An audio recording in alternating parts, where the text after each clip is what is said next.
Hi guys, welcome to my channel it's জান্নাত। আশা করছি তোমরা সবাই অনেক অনেক বেশি ভালো আছো। তো আজকে আমি তোমাদের সাথে যে টপিকটা নিয়ে আলোচনা করব সেইটা অনেক কমন একটা টপিক এবং এই টপিক সম্বন্ধে প্রত্যেকের মনে কিছু না কিছু প্রশ্ন থাকে এবং প্রত্যেকেই কিছু না কিছু ভুল ধারণা পোষণ করে। হ্যাঁ, আজকে আমি তোমাদের সাথে সানক্রিম অ্যাপ্লাই সম্বন্ধে কিছু মিস্টেক্স বলতে চাচ্ছি। তো চলো দেরি না করে চলে যাই ভিডিওর মেইন টপিকে। তো সানক্রিম অ্যাপ্লাইয়ের ক্ষেত্রে আমরা প্রথম যে মিস্টেকটা করে থাকি সেটা হচ্ছে সঠিক পরিমাণে সানক্রিম অ্যাপ্লাই না করা। কেউ কেউ অনেক অল্প পরিমাণে সানক্রিম ইউজ করে, তো কেউ কেউ অনেক বেশি পরিমাণে সানক্রিম ইউজ করে। তোমাদের অবশ্যই মাথায় রাখতে হবে একটা সঠিক পরিমাণে সানক্রিম অ্যাপ্লাই না করলে সানক্রিমের যে যথার্থ কার্যকারিতা সেটা তোমরা কখনোই পাবে না।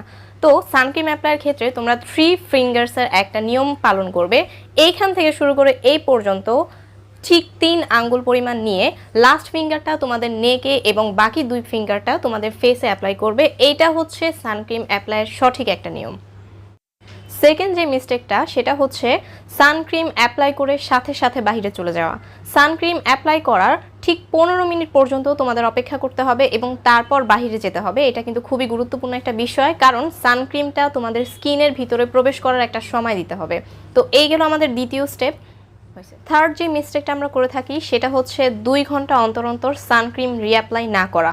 তোমরা সবসময় চেষ্টা করবে 2 ঘন্টা অন্তর অন্তর বাইরে যাওয়ার পরে সানক্রিম রিঅ্যাপ্লাই করতে। ফোর্থ যে মিস্টেকটা আমরা করে থাকি সেটা হচ্ছে একটু মেঘলা দিন দেখলে কিংবা বৃষ্টি হলে আমরা সানক্রিম অ্যাপ্লাই করি না। এইটা অনেকের অনেক বড় একটা ভুল ধারণা। আকাশ যতই মেঘলা হোক কিংবা বৃষ্টি হোক তোমাদের অবশ্যই সানক্রিম অ্যাপ্লাই করতে হবে। 5 নাম্বার যে মিস্টেকটা আমরা করে থাকি সেটা হচ্ছে সানক্রিমের সাথে অন্য একটা প্রোডাক্ট মিক্স করে তারপরে অ্যাপ্লাই করা।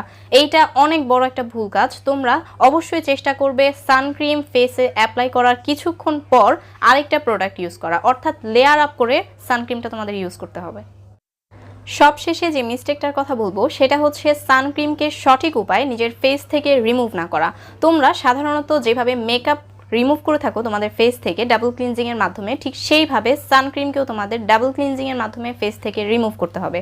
না হলে কিন্তু অনেকেরই অবজেকশন থেকে যায় সানক্রিম অ্যাপ্লাই করার জন্য নাকি পিম্পল উঠছে, অনেক রকমের সমস্যা হচ্ছে। তোমাদের এই ভুলটার কারণেই কিন্তু সানক্রিম তোমাদেরকে স্যুট করছে না। তো আজকের ভিডিও টপিকটি এখানেই শেষ করছি। আশা করছি তোমরা কখনোই সানক্রিম অ্যাপ্লাইয়ের ক্ষেত্রে এই ধরনের মিস্টেকগুলি কখনোই করবে না। আজকের ভিডিওটি তোমাদের যদি ভালো লেগে থাকে এবং এরকম আরও ভিডিও পেতে চাইলে আমাকে অবশ্যই কমেন্ট সেকশনে জানাবে, এবং আমার ভিডিওগুলি যদি তোমাদের ভালো লেগে থাকে তাহলে অবশ্যই লাইক, শেয়ার, সাবস্ক্রাইব করতে ভুলবে না। আজকের জন্য এখানেই বিদায় নিচ্ছি। Bye bye.